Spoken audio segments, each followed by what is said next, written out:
All right, guys. Today we're going to talk a little bit about defense mechanisms. And I'm going to go too far in depth into it. It's just a brief um, tutorial or a brief vignette to give you what you need to know on it. And I'll give you other resources at the end where you can find other information that you need. In reference to defense mechanisms, Freud thought that we had a specific way to prevent anxiety. He felt that these mechanisms were automatic. Most Freudian ideas are now discredited.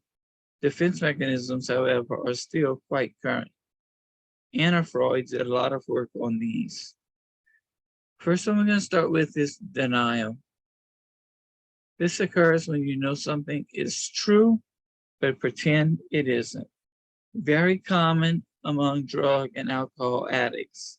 So for example, guys, we have an addict who shoots up heroin, takes Percocet pain pills, drinks 6 bottles of alcohol every day. They know that they have a problem with all three of those, the alcohol, the drugs, but they're in denial. So in their mind, they think it's okay, when really it is not. You can have such things as weight, physical characteristics. People are in denial when they have terminal illnesses such as cancer or other common medical diseases. Next, we're going to talk about displacement. Displacement occurs when we relieve our anxieties by taking them out on something or someone else. Scapegoating is very similar to this. For example, stubbed your toe, just hit a wall. Got yelled at? That's okay. Yell at someone else. Parents had a rough day? They'll take it out on their kids. The teacher stayed out too late last night? Give the kids a pop quiz. When we talk about projection, we're talking about assuming everyone else shares your anxieties. As a projector throws an image onto a screen, you are throwing your anxieties onto others. Example, I'm cold.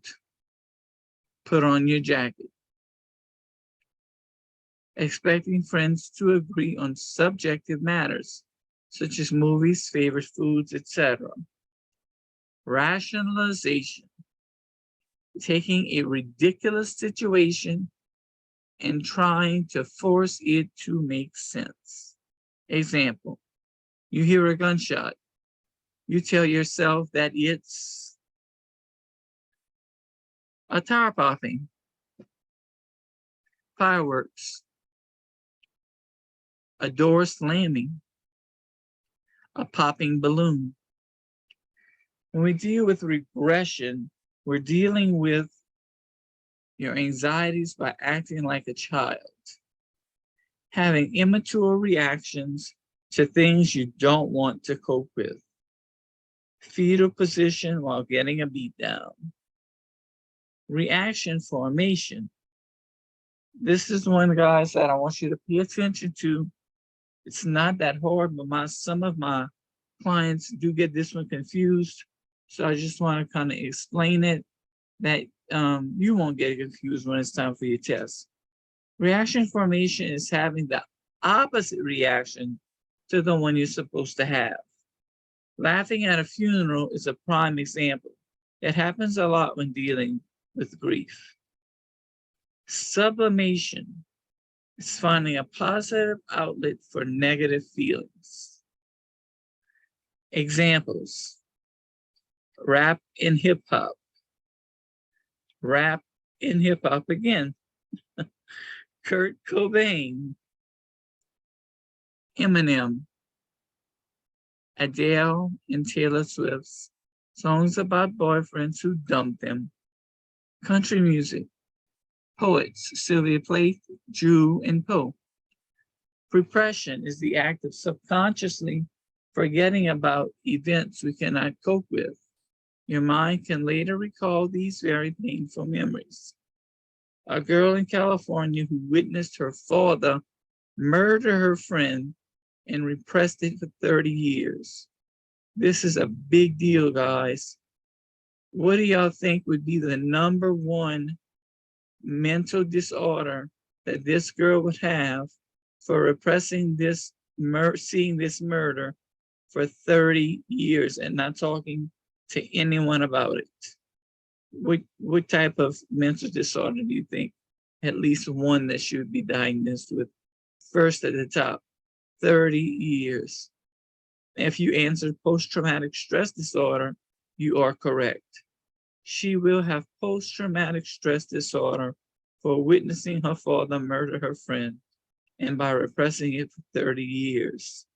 She will also have severe anxiety, depression, and panic attacks. She will most likely have to see a therapist to get through this. This is not something that you can get through on your own. You need a support system. And that is the end of our